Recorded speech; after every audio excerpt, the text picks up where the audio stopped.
The Electrovoice Re-20 was first introduced in 1968 as the condenser mic killer because of its lack of proximity effect and extended frequency range when compared to other dynamic mics. It's produced the same today as it was back then.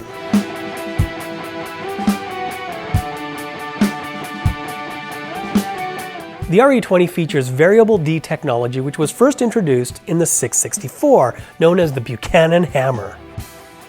The Buchanan hammer was introduced in the mid-1950s to compete with the popular Shure 55. It got this nickname because of the unconfirmed reports that the co-founder of the company would demonstrate driving nails with it to show how rugged it was constructed. The Re-20 has a much wider frequency response and conforms with all the modern connectivity like XLR cables, as well as being a low impedance, unlike many of its predecessors, including the 664. The Re-20 has been on legendary vocal tracks of artists like Stevie Wonder, Paul McCartney, and Dave Grohl, and countless others. It's a favorite on sources like kick drum, floor tom, and bass guitar, basically anything loud or with low frequencies. Its most popular use is in broadcast announcing, which includes voiceovers and radio announcers, podcasts, and television. So what makes this mic unique, and why has it remained virtually unchanged for more than 50 years? Although it was introduced as the condenser mic killer, this wouldn't be this mic's destiny. Many mics get introduced for one purpose, but get used in altogether different applications. When engineers and musicians got their hands on the Re-20, it suffered the same fate. This mic isn't talked about a lot anymore among new audio engineers. It's not new, it's not shiny, and it isn't marketed as heavily as the Shure SM7B or the plethora of new condenser mics that are released every year. Internet forums and YouTube creators seem to favor the SM7B as the clique favorite, and creators are spending $400 or $500 on the newly released condenser mics that will show the weakness in their small recording spaces over this tried and true mic that rejects a lot of room tone and hiding the weaknesses of the small studios much better than these lesser expensive condensers.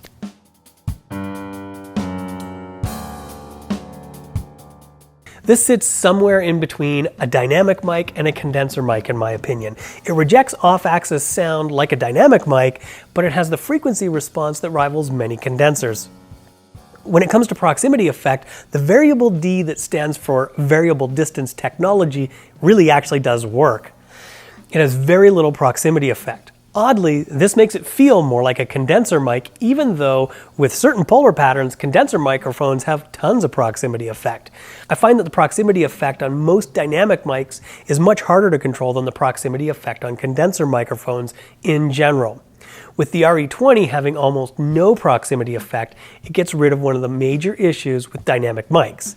And this major issue of proximity effect can also be a real asset. The reason the Re-20 isn't the condenser mic killer that Electrovoice thought it might be is because although it has extended frequency response, it's not as wide as most quality condensers. But truth be told, with compression and EQ, you'd be hard-pressed to tell that this isn't a condenser microphone. The biggest difference is in how it handles transients. Condensers tend to sound much snappier on drums and have more pronounced transients. This one reacts a little bit more like a ribbon microphone, which is great, but they're different and they're used for different effects. This mic is built like a tank, literally. Mine had to survive a 9-foot fall. It was on a mic stand that was 6 feet tall, and it fell off of our 3-foot stage right on the grill when an assistant plugged in the mic first instead of plugging into the snake first. The grill is dented and it functions and sounds the same as it always did. I'm just a little bit more disappointed when I pull it out. I'm a lot more disappointed.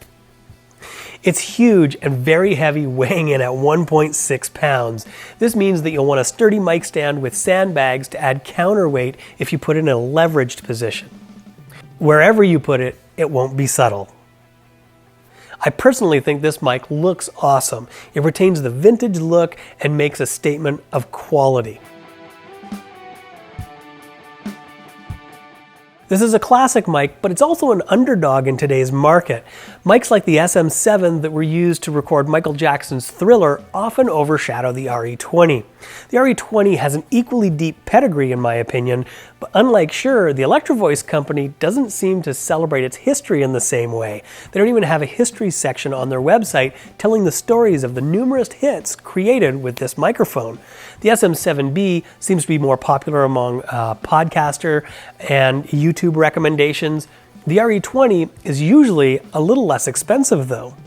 It's also overshadowed by many of the lower budget condenser microphones, which seems absolutely bananas to me.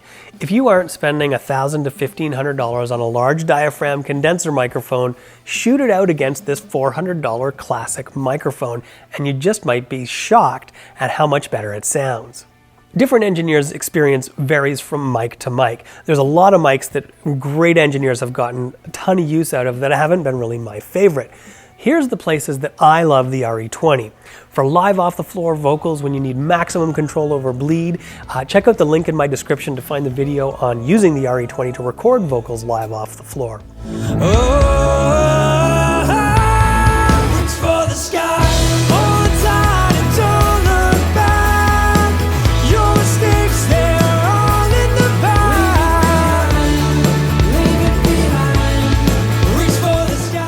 I love it on rock, metal, and rap vocals, but I haven't had great luck with it on the sources that others typically tend to love, like kick drum and floor tom. However, I've had a lot of luck with it in most places people never talk about using it for. I think it's absolutely killer on hi-hats. It looks super ridiculous, and most people are used to seeing a small diaphragm condenser on hi-hats, but take a listen to the difference.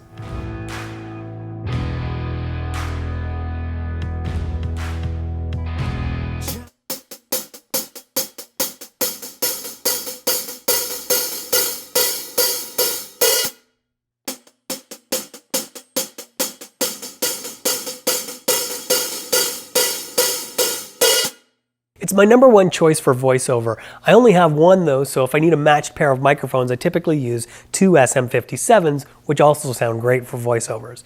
In my opinion, the even frequency response of the Re-20 lends itself a bit better to speech than the mid-range bump that the 7B generally has. There's a reason that this mic has made it into so many professional mic lockers. It's reliable, sounds fantastic, handles transients well, and it's incredibly smooth sounding.